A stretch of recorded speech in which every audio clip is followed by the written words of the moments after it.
الحمد لله وحده وكفى وسلام على عباده الذين اصطفى أما بعد فأعوذ بالله من الشيطان الرجيم بسم الله الرحمن الرحيم اليوم أكملت لكم دينكم وأتممت عليكم نعمتي ورضيت لكم الإسلام دينا وقال النبي صلى الله تعالى عليه وسلم تركتكم على محجة بيضاء ليلها كنهارها لا يزيغ عنها بعدي إلا هالك آمنت بالله صدق الله العلي العظيم وبلغنا رسوله النبي الكريم বৈরাগী বাজার ইত্তেহাদুল মুসলিমিন পরিষদের পক্ষ থেকে আয়োজিত আজকের এই বার্ষিক তাফসীরুল কোরআন মাহফিলের সম্মানিত সভাপতি মণ্ডলী, উপস্থিত আমার শ্রোতা ওয়াজিবুল ইহতিরাম হযরত উলামায়ে কেরাম, এলাকার গণ্যমান্য মুরব্বীগণ, স্থানীয় এবং দূরদূরান্ত থেকে আগত দিন দরদি কোরআন প্রেমী তাওহীদ জনতা এবং পর্দার আড়ালে থাকা মা বোনরা, আলোচ্য বিষয় নির্ধারিত করা হয়েছে ইসলামী রাষ্ট্র গঠনে যুবকদের ভূমিকা। নির্ধারিত সময়ের ভেতরে এই সুনির্দিষ্ট আলোচ্য বিষয়ের উপর মৌলিক কয়েকটা বার্তা আলোচ করে আলোচনায় টানব ইনশাআল্লাহ। 1 নম্বর বিষয় হলো, যত দিন যাচ্ছে ইসলামী জ্ঞান থেকে আমাদের দূরত্ব শুধু বেড়েই যাচ্ছে আর বেড়েই যাচ্ছে। কোরআনের প্রথম আদেশে ছিল তুমি পড়ো তোমার রবের নামে যিনি সৃষ্টি করেছেন, ইকরা বিসমি রাব্বিকাল্লাযী খালাক। অথচ এই জামানায় মানুষ এমন এক অবস্থায় উপনীত হয়েছে, মৌলিক জ্ঞান অর্জন করা যে ফরজে আইন এতটুকু না জানলে মানুষ যে ফাসিকের মধ্যে থাকবে ওই কথাটাই তো অধিকাংশ মুসলমান ভুলে গেছে। বাংলাদেশের কয়জন মুসলমান বলতে পারবে আমার ফরজে আইন পরিমাণ জ্ঞান আছে? না থাকার কারণে ইসলামী রাষ্ট্র যদি আপনি গঠন করতে চান, ওই স্বপ্ন দেখেন, আগে তো এই জ্ঞানটা প্রত্যেকের ভেতরে থাকা লাগবে যে ইসলাম এমনই এক পরিপূর্ণ দিন যেই দিনের উপর পরিপূর্ণ চলা সম্ভব না, যে দিনের মধ্যে পরিপূর্ণ প্রবেশ করা সম্ভব না প্রতিটা সেক্টরে ইসলামকে পূর্ণভাবে জিন্দা না করলে। কারণ ইসলাম যদি আংশিক ক্ষেত্রে জিন্দা থাকে, আংশিক ক্ষেত্রে মুর্দা করে রাখা হয়, তাহলে সেখানে আল্লাহর বান্দারা আল্লাহর দ্বীনের উপর আমল করবেটা কিভাবে? মসজিদে আসলে আল্লাহর নীতি মেনে নামাজ পড়বে, ভালো কথা। মাদ্রাসায় আসলে আল্লাহর নীতি মেনে ইলম চর্চা করবে, ভালো কথা। মাহফিলে আসলে আল্লাহর নীতি মেনে ওয়াজ শুনবে, ভালো কথা। দাওয়াত তাবলীগে গেলে আল্লাহর নীতি মেনে দাওয়াত দিবে, ভালো কথা। খানকায় গেলে আল্লাহর নীতি মেনে আত্মশুদ্ধির মেহনত করবে, ভালো কথা। কিন্তু কোর্ট কাছারিতে গেলে আল্লাহর নীতি মেনে বিচার পাবে কিভাবে? আর যদি পার্লামেন্টে বসে আল্লাহর নীতি মেনে আইন কানুন গুলো চূড়ান্ত করবে কিভাবে? যদি সে অর্থনীতিতে জড়াতে হয় আর অর্থনীতির আওতার বাইরে কে থাকে, তাহলে সেই ক্ষেত্রে আল্লাহর নীতির উপর আমল করবে কিভাবে? তো ইসলাম যদি পরিপূর্ণভাবে বাস্তবায়িত না থাকে, বান্দা ইসলাম প্র্যাকটিসটাই করবে কিভাবে? আল্লাহর এই আয়াতের উপরই বা আমল করবে কিভাবে? হে ঈমানদাররা, ইসলামে প্রবেশ করো পুরোপুরি ভাবে। পুরোপুরি প্রবেশের দরজাই যদি বন্ধ থাকে, প্রবেশ করবেন কিভাবে? পুরোপুরি ভাবে। খোলা আছে ইঁদুরের গর্ত পরিমাণ সাইজ, আর বলা হচ্ছে পুরো শরীর ঢোকাও। কিভাবে ঢোকাবেন? সম্ভব না তো। হয়তো হাত ঢুকবে, হয়তো শুধু পা ঢুকবে, হয়তো একটু আঙ্গুল ঢুকবে, এর বেশি কিছু ঢুকবে না তো। যদি পুরো শরীর ঢোকাতে হয়, ঢোকানোর মতো স্পেস, ঢোকানোর মতো সুযোগ তো লাগবে। তাহলে আপনাকে বলা হবে ইসলামে ঢোকেন পুরোপুরি ভাবে। আপনি পরিচয় দিবেন আমি প্র্যাকটিসিং মুসলিম, ভালো কথা। কয় % ইসলাম প্র্যাকটিস করার সুযোগ আছে আপনার জন্য? হ্যাঁ, যতটুকু সুযোগ আছে সেই অর্থে যদি আপনি করে থাকেন আলহামদুলিল্লাহ, কিন্তু যেটার সুযোগ নাই সেটার ব্যাপারে কি হবে? এজন্য ইসলামী রাষ্ট্র গঠন করতে চাইলে সবার আগে যেই কাজটা করতে হবে সেটা হলো ব্যাপক জনসচেতনতা তৈরি করতে হবে। প্রত্যেকের ভেতরে, প্রতিটা মুসলমানের ভেতরে এই জ্ঞান বসিয়ে দিতে হবে ইসলামী রাষ্ট্র ব্যবস্থার কোনো বিকল্প নাই পূর্ণাঙ্গ মুসলমান হওয়ার জন্যে। বাকি সুযোগ সুবিধার আলাপ পরে, তুমি যদি পূর্ণাঙ্গ মুসলমান হতে চাও, কিয়ামতের দিন আল্লাহর কাছে তুমি যদি তোমার বিরুদ্ধে কোনো বিচার দাঁড় করাতে না চাও, কারণ সাধ্যের বাইরে বোঝা আল্লাহ চাপিয়ে দেন না, যতটুকু সাধ্যে আছে এটার ব্যাপারে আল্লাহ ছাড়ও দেন না। অন্যায় দেখলে 1 নম্বর কাজ হাত ব্যবহার করে প্রতিরোধ করা, না পারলে মুখ দিয়ে প্রতিবাদ করা, তাও না পারলে দিল দিয়ে সেটার বিরুদ্ধে প্ল্যান পরিকল্পনা করতে থাকা। তাহলে যেই দেশে 90% মানুষ মুসলমান, ওই দেশে এখনো পর্যন্ত আল্লাহ এবং তার রাসূলের ইজ্জতই নিশ্চিত করতে পারে না, এর চাইতে বড় ব্যর্থতা আর বড় আফসোসের বিষয় কি হতে পারে? আজও পর্যন্ত সংবিধানে আল্লাহর অধিকারই তো স্বীকার করা হয় নাই। এখনো সংবিধানে লেখা আছে সকল ক্ষমতার মালিক নাকি জনগণ, নাউযুবিল্লাহ। অথচ এই বাক্য কি ইমানদারির বাক্য নাকি শিরকি বাক্য? এটা আমার বলে দেওয়া লাগবে না। এই বিয়ানীবাজারের যেই মানুষটা নিজের নামে সাইন করতে পারে না, টিপসই দিয়ে কাজ ছাড়ে, তাকেও গিয়ে জিজ্ঞাসা করেন, ভাই বলো তো সকল ক্ষমতার মালিককে? চোখ বন্ধ করে বলে দেবে সকল ক্ষমতার মালিক একজনই, আর তিনি হলেন আল্লাহ। এটা বুঝতে বড় মুফতি হওয়া লাগে না, বড় মাওলানা হওয়া লাগে না, বড় হুজুর হওয়া লাগে না, এমনকি জেনারেল শিক্ষায় শিক্ষিত হওয়া লাগে না। এই দেশে যে মানুষ লা ইলাহা ইল্লাল্লাহ অন্তত পড়েছে, আরে আমি তো মনে করি লা ইলাহা ইল্লাল্লাহ না, ওই এই দেশে হিন্দুদেরকেও জিজ্ঞাসা করেন গিয়ে যে ইসলামে বিশ্বাস অনুসারে বলো তো সকল ক্ষমতার মালিক কাকে মনে করা হবে? ওই একটা হিন্দুরে জিজ্ঞাসা করেন বাংলাদেশে, ও বলে দিবে না ইসলামে বিশ্বাস অনুসারে সকল ক্ষমতার মালিক তো আল্লাহরই মনে করা লাগে। তাহলে যে আকীদা হিন্দুও বোঝে, মানুক বা না মানুক, যে আকীদা হিন্দুও বোঝে, ওই আকীদা আজও পর্যন্ত স্বীকার করা হলো না। অথচ সংবিধানে 17 বার পরিবর্তন ঘটানো হলো। কি হবে? শিকড়ে যদি কাঁটা থাকে আর ডালপালায় যদি সারাদিন পানি ঢালে, কি হবে ওই পানি দিয়ে? এমন কি এবার বড় আশায় বুক বেঁধেছিল অনেকে, সংস্কার সংস্কার শুনতে শুনতে কান ঝালাপালা হয়ে যাচ্ছে। মনে হচ্ছিল যাক এবার বুঝি অন্তত মূলেও কিছু পরিবর্তন আসবে, কারণ আগেই বললাম মূল কাটা থাকলে ডালপালার খেদমত দিয়ে সেবা দিয়ে কিচ্ছুই হবে না। তো দেখা গেল কমিশন গঠিত হলো, সরকারের কাছে অনেক প্রস্তাবনাও গেল, সংবিধানে কি থাকতে পারে, কি বাদ দেওয়া যেতে পারে, অনেক সুন্দর সুন্দর প্রস্তাবও গেল। তো ধর্মনিরপেক্ষতাবাদ বাদ দেন, এই বাদ দেন, সেই বাদ দেন, আবার কি ঢুকাবেন? বহুত্ববাদ ঢুকান, এই ঢুকান, সেই ঢুকান। কিন্তু বড় খুঁটে খুঁটে আমি পড়েছিলাম, যাক এবার অন্তত কেউ যদি প্রস্তাবনার মধ্যে এটাও রাখে, এবার অন্তত আল্লাহর ক্ষমতার স্বীকৃতিটুকু ঢুকান, আল্লাহ সার্বভৌম এবার অন্তত মাইনা নেন, আল্লাহ সকল ক্ষমতার মালিক, আল্লাহ সার্বভৌম ক্ষমতার মালিক, এতটুকু স্বীকৃতি অন্তত সংবিধানে দেন। তাহলে আল্লাহকেই যদি বান্দা তার মর্যাদা আজও পর্যন্ত না দেয়, তাহলে এই দেশ 90% মুসলমানের দেশ, এই কথাটা বলতেও তো লজ্জা হয়। এত মুসলমান দিয়ে কি হবে যদি এই হালত থাকে দেশের ভেতরে? এমনকি নবীকে গালি দিলে সর্বোচ্চ সাজা কি হওয়া দরকার, ওইটা নিয়ে কি স্পষ্ট আইন হয়েছে? আগামী দিনে হয়তো হবে, সেই আলাপ নয়তো রাখলাম। আজকে কয় তারিখ? 19 তারিখ না?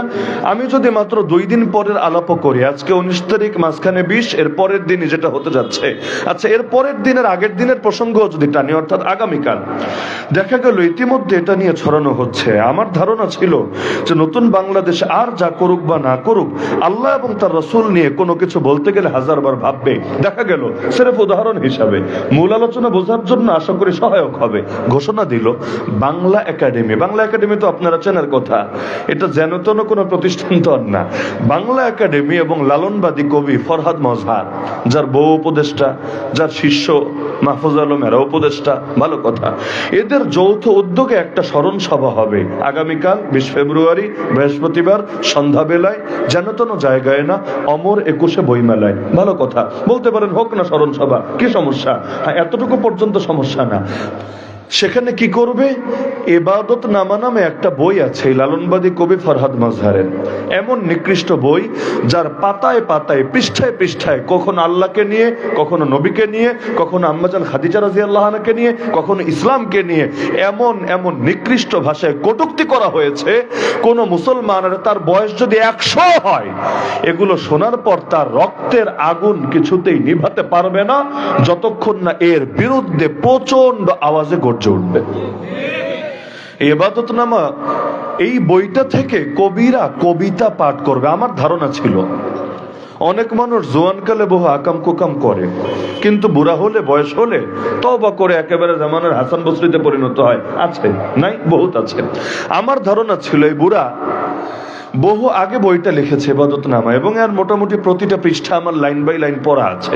আপনারা গুগলে সার্চ করলে পুরো বই পিডিএফ সহকারে পাবেন।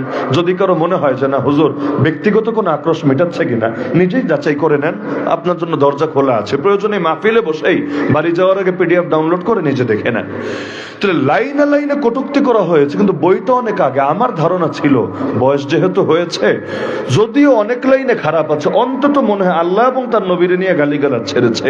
কিন্তু যখন দেখলাম যে না 21শে বইমেলায় বসে আগামীকাল এই কাজটা করবে, বুঝতে আর বাকি থাকলো না।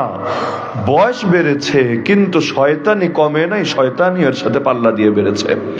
যেমন আমি শুধু একটা কবিতার আংশিক যদি শোনাই, মানে এই বইয়ের প্রতিটা পৃষ্ঠায় এমন যেগুলো শোনাতেও বিবেকে বাঁধে, মুখে উচ্চারণ করতেও বিবেকে বাঁধে, কিন্তু কোন উদাহরণ না দিলে জনগণের বুঝতেও আবার সমস্যা হয়ে থাকে।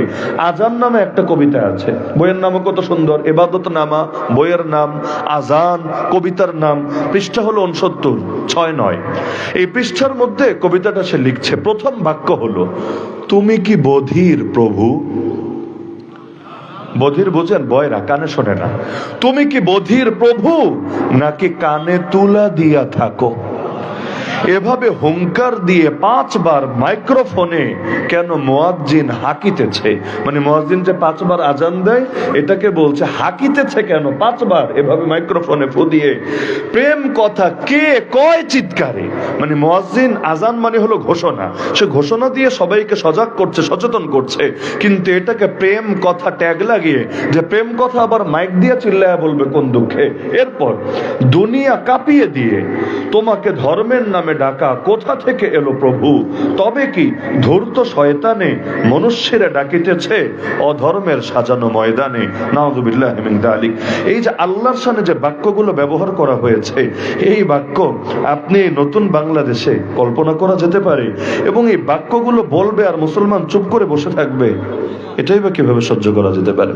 হ্যাঁ, এগুলো যে ঘোষণা দিয়েছে ওরা জানে না এমন না, ডিজিএফআই জানে না, এজেন্সিগুলো জানে না, সরকার জানে না।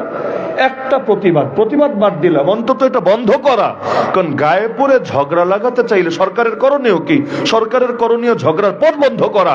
কিন্তু দেখবেন এখনো পর্যন্ত, আমি কয়েকদিন থেকে ফলো করছি, এখনো পর্যন্ত না এজেন্সি না সরকার এটা নিয়ে কোনো উদ্যোগ নিয়েছে, কিন্তু আমরা কর্মসূচি দেই, আমরা ওদের বিরুদ্ধে প্রতিবাদে নামি, দেখবেন তখন কত রকম ট্যাগ লাগিয়ে দিয়েছে, মৌলবাদী, জঙ্গিবাদী, এই সেই কত কিছু বলেছে।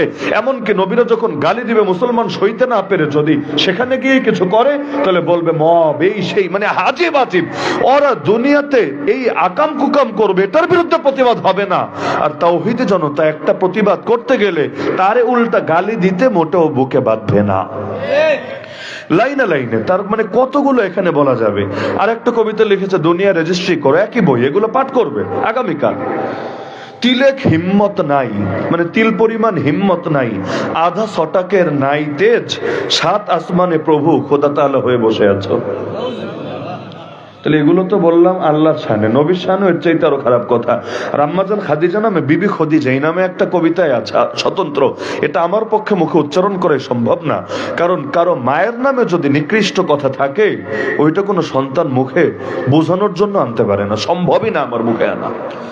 আমি তো মনে করি এই টাইপের নিকৃষ্ট ভাষা আবু জাহেলও মনে হয় ব্যবহার করে না, ফেরাউনও ব্যবহার করে না, কিন্তু এগুলো করা হচ্ছে। তাহলে আজও পর্যন্ত নবীর ইজ্জতটাই যদি হেফাজত করা না যায়, মুসলমান 90% না 100% না 150%, ওই পার্সেন্টের গল্প শুনে কি হবে?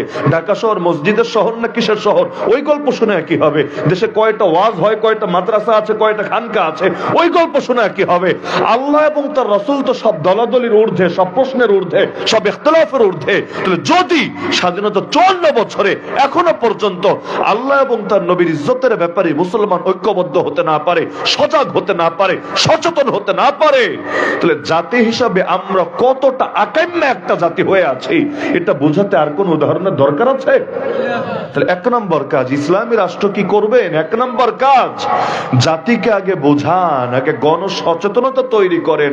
কারণ সচেতনতার কোনো বিকল্প নেই। জাতি তো জানেই না যে ইসলামী রাষ্ট্র ব্যবস্থা প্রতিষ্ঠার জন্য চেষ্টা করা ইবাদত, নামাজ পড়া ইবাদত, রোজা রাখা ইবাদত, হজ করা ইবাদত, একইভাবে আল্লাহর জমিন আল্লাহর দিন কায়েমের মেহনত করা, একদম নিচ থেকে শুরু করে, শুধু রাষ্ট্র না গোটা দুনিয়া। শিরোনাম যদিও দেওয়া হয়েছে ইসলামী রাষ্ট্র, কিন্তু রাষ্ট্র শব্দটাও সীমিত। আমাদের কনসেপ্ট আরো ব্যাপক, জাতীয়তাবাদ না আন্তর্জাতিকতাবাদ।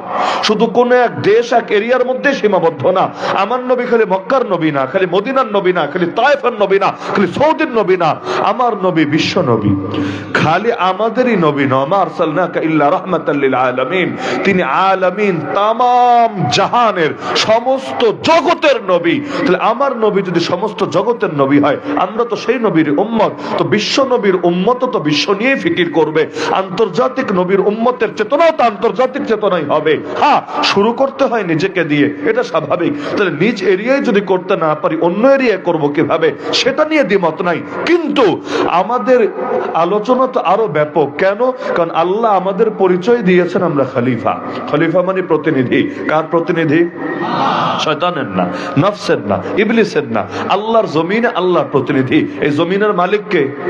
আর আমরা গোলাম এবং প্রতিনিধি কার?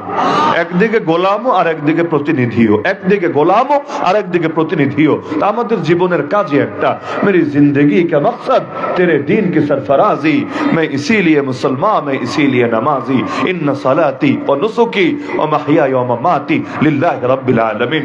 সুতরাং যুবক ভাইদেরকে বলবো, মুরব্বীদেরকে আলাদা করে আদেশ দেওয়ার কোন ধরনের সাহস আমাদের নাই। কিন্তু যুবকরা যদি সচেতন হয় আর মুরব্বীরা যদি দিক নির্দেশনা দেওয়ার দোয়া করে, সমাজ পরিবর্তন হবেই হবে ইনশাআল্লাহ। যুবক ভাইরা প্রত্যেকে নিজের কাঁধে এই দায় উঠিয়ে নেন। আমাদেরকে গণ দাওয়াত দিয়ে গণ সচেতনতা গড়ে তুলতে হবে। প্রতিটা মুসলমানের ভেতরে অন্তত এতটুকু ঈমান আর আকীদা যাতে বসে, আল্লাহর জমিন আল্লাহর দিন কায়েম করা এটা আমাদের জন্য ইবাদত, আমাদের জন্য ইবাদত। এবং যে ইবাদতের দায়িত্ব আল্লাহ আমাদেরকে দিয়েছেন, কিয়ামতের দিন সাধ্য অনুসারে কতটুকু ইবাদত করলাম এটা নিয়ে আল্লাহ আমাদেরকে জিজ্ঞাসা করবেন। ওই জাগতিক রাজনীতি আলাদা আর আল্লাহর জমিন আল্লাহর দিন কায়েমের চেষ্টা করা আলাদা। দুটোকে তালগোল পাকিয়ে ফেলবেন না। জাগতিক রাজনীতিতে মুখ্য বিষয় জগতে ভালো থাকা, দুনিয়ার মধ্যে আরো বিভিন্ন স্বার্থ, বিভিন্ন ধান্দা, বিভিন্ন সুযোগ সুবিধা অর্জন করা এবং জাতিকেও বিভিন্ন সুযোগ সুবিধা পাইয়ে দেওয়া, এটাই। কিন্তু আমাদের টার্গেট এটা না। সুমাইয়া রাদিয়াল্লাহু আনহা কি সুবিধা পেয়েছিলেন? জাগতিক কি সুবিধা পেয়েছিলেন? আর কি সুবিধার স্বপ্নে বুক বেঁধেছিলেন? আর আল্লাহর জমিন আল্লাহর দিন জিন্দা হবে, এটাই চাওয়া। এটা যদি আমার গোটা জীবনে কোনো প্রাপ্তি না থাকে, আলহামদুলিল্লাহ। দিন কায়েমের জন্য যারা মেহনত করবে, প্রয়োজনে নিজের বাড়ি বেচবে, নিজের জমি বেচবে, নিজের গাড়ি বেচবে, প্রয়োজনে নিজের জমানো টাকা পয়সা খরচ করে আল্লাহর জমিন আল্লাহর দিন বিজয়ের ফিকির করবে। এটারে ধান্দাবাজির মাধ্যম মনে করবে না। এখানেই কিন্তু পার্থক্য, এখানেই পার্থক্য। এখন কাউকে যদি, কারো ভেতরে যদি দুনিয়া পাওয়ার স্বপ্নই বড় থাকে, আর যাই হোক আল্লাহর জমিন আল্লাহর দিন কায়েমের মেহনত তারে দিয়ে হয়তো হবে না। তাহলে সুতরাং এক নম্বর কাজ গণদাওয়াত। আল্লাহ রাসূল মক্কায় কি করেছেন? মক্কায় যুদ্ধ করেন নাই, মক্কায় লড়াই করেন নাই, লড়াইয়ের অনুমতিও ছিল না। মক্কায় তিনি শুধু দাওয়াত দিয়েছেন এবং আলহামদুলিল্লাহ ওই দুর্বল হালতেও দাওয়াত দিতে রাগঢাক করেন নাই। আমরা যেমন সুদিনে এক সুর, দুর্দিনে আরেক সুর, পোল্ট্রি মারতে সময় লাগে না। এখন থেকে 6 মাস আগে যারা ছিল ফ্যাসিবাদের দালাল, এরকম অনেক লোক এখন পুরাই বিপ্লবী সেজে বসে আছে। এদের কথা শুনলে মনে হয় যে এরাই মনে হয় যুগের সব, আর বাকি সবাই কচুরিপানা হয়ে আছে। অথচ বিগত দিনে পুরো ভিন্ন সুরে কথা বলেছে এমন লোক নাই? আছে। সুদিনের বা বসন্তের কোকিলের অভাব নাই, বহুত কোকিল আছে। কিন্তু আল্লাহ রাসূলের আদর্শ কি? নবীর আদর্শ, ইসলামের সুদিনেও প্লাস ইসলামের দুর্দিনেও হক কথা সমানভাবে বলে যেতে হবে। আল্লাহ নবী মক্কায় মাইর খেয়েছেন, কত সত্য। 3 বছরের বেশি জেল খেটেছেন, অবরুদ্ধ থেকেছেন, কত সত্য। আল্লাহ নবী সাল্লাল্লাহু আলাইহি ওয়াসাল্লাম নামাজে দাঁড়িয়েছেন, গলায় চাদর পেঁচিয়ে শ্বাসরুদ্ধ করে হত্যা করার চেষ্টা করা হয়েছে, কত সত্য।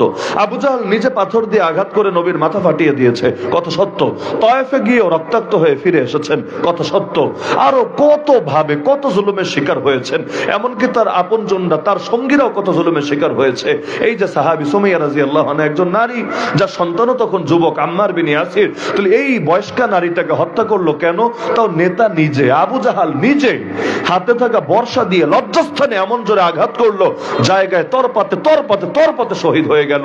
এই যে এত জুলুম সয়েছেন, তবুও কিন্তু নিজের মিশন গোপন করেন নাই, নিজের ভীষণ গোপন করেন নাই। তিনি স্পষ্ট বলেছেন, যখন তাকে লোভ দেখানো হয়েছে, নবীর চাচা আবু তালেবের কাছে এসে আবু জাহাল গং বলল, তোমার ভাতিজাকে থামাও, যা চায় তা দেব।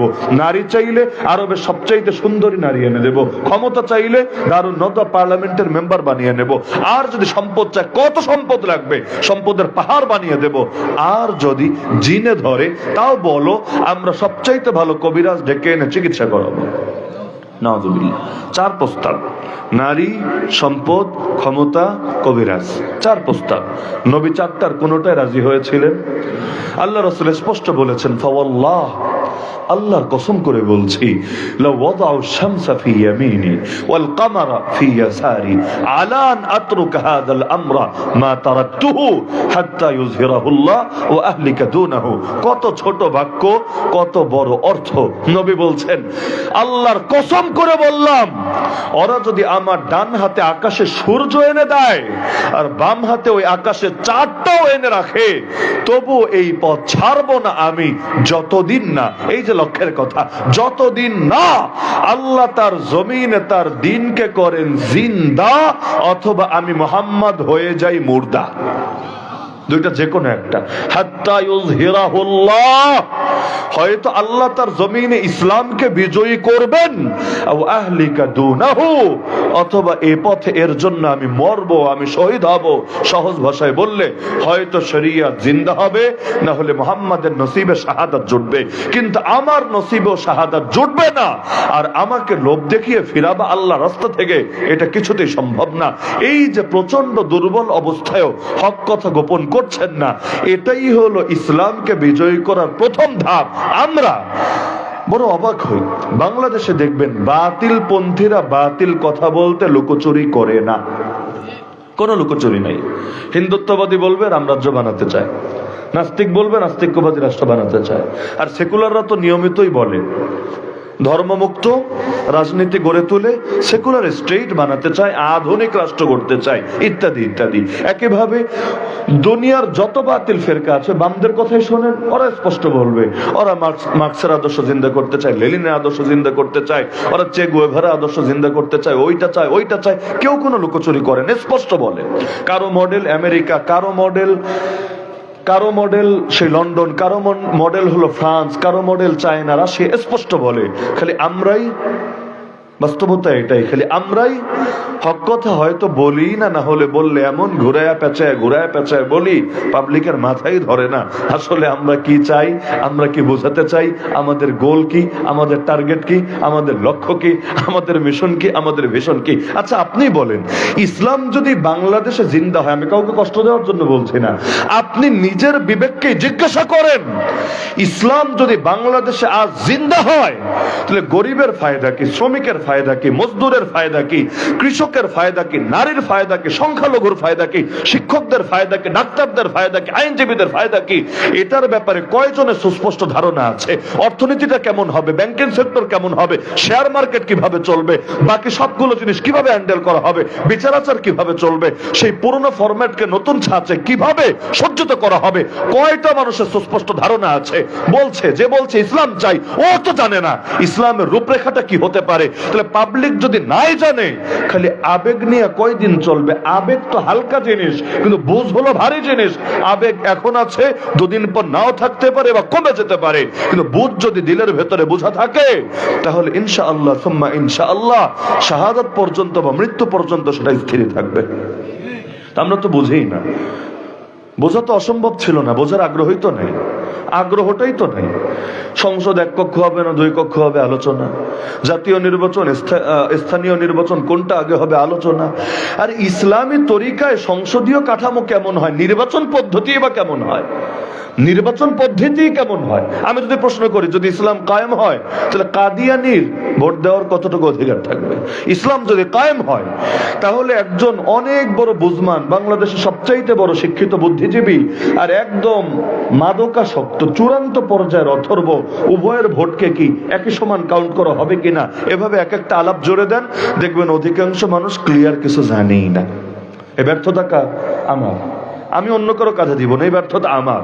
আমরা জনগণকে বুঝতে দেই নাই এবং জনগণ নিজেদের দায়িত্ব আদায় করে পড়াশোনা করে নাই, জানার চেষ্টা করে নাই।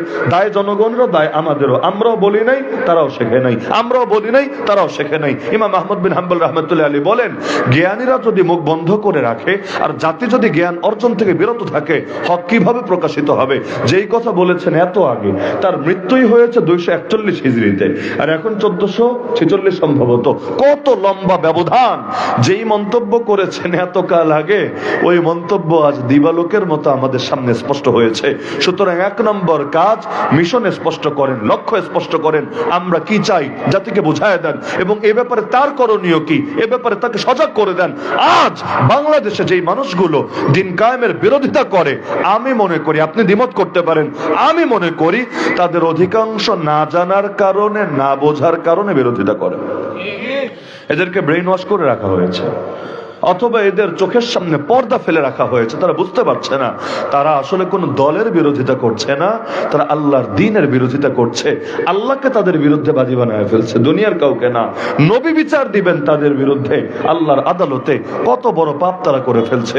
এজন্য দেখবেন তাহাজ্জুদ পড়ে উল্টায় ফেলাইতেছে, জিকির আজকার করে একদম পুরো দিনের বড় অংশ কাটায় দিচ্ছে, আবার সেকুলার চেতনা লালন করছে ভেতরে। অদ্ভুত ব্যাপার রে ভাই, না দুই জিনিস জমা হলো কিভাবে? এটা তো সেই সম্রাট আকবরের দিন এলাহি টাইপের ব্যাপার। 1 চামচ ইসলাম আর 2 চামচ অন্য কিছু, কুফুর, জাহেলিয়াত, ব্যাস সবগুলো গুলে শরবত বানিয়ে খুব মজা করে খাচ্ছে।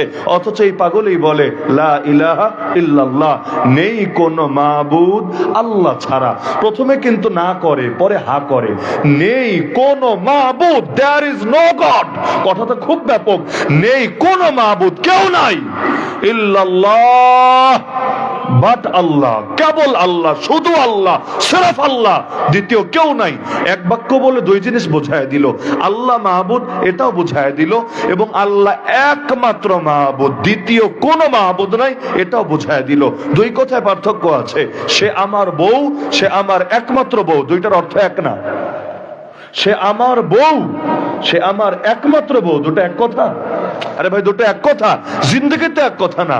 কারণ যদি বলে সে আমার বউ, আরো বউ থাকলে থাকতেও পারে, অনিশ্চিত সম্ভাবনা আছে, কিন্তু একমাত্র যদি বলে ফেলে তাহলে বোঝা যাবে আর কেউ নাই, একজনই আছে।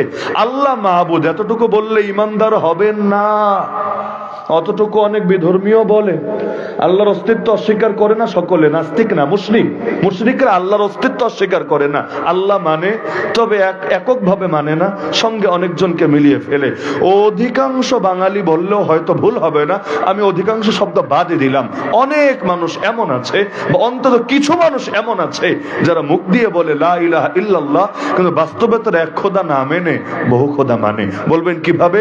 তাদের নামাজের রব একজন, তাদের রাজনীতির রব আর একজন, যাকাতের রব একজন, অর্থনীতির রব আর একজন, হজের রব একজন, পার্লামেন্টের রব আর একজন, যাকাতের রব একজন, সংবিধানের রব আর একজন, কোরবানির রব একজন, কোর্ট কাচারির রব আর একজন। বলবেন প্রমাণ কি? কত প্রমাণ লাগবে? 1 নম্বর, এই যে কোরআন আছে, আপনার বাসায়ও আছে, কোরআন শরীফ নিয়ে যান বিচারকের সামনে, গিয়ে বলেন হে মহান জাজ। এখন তো আবার ঝামেলা, ওই জজরে আবার লর্ড বলা লাগে, লর্ড, খোদা, মান রব্বুকা, রব্বি জজ, রব্বি জাস্টিস, এই টাইপের একটা ব্যাপার স্যাপার। ওই মাই লর্ড বলা লাগে না, ব্রিটিশরা শিখিয়ে গেছে, লর্ডশিপের ঘোষণা দিতে হবে। আজীব এক তামাশা, শব্দটা বলতেও বিবেকে বাঁধে না। রাষ্ট্রপতি নাকি প্রাণ ভিক্ষা দিতে পারে। সুপ্রিম কোর্টেও যদি কারো মৃত্যুদণ্ড বহাল থাকে, কি করে? রাষ্ট্রপতির কাছে প্রাণ ভিক্ষা চাই, ভিক্ষা। আর রাষ্ট্রপতিও প্রাণ ভিক্ষা দেয়।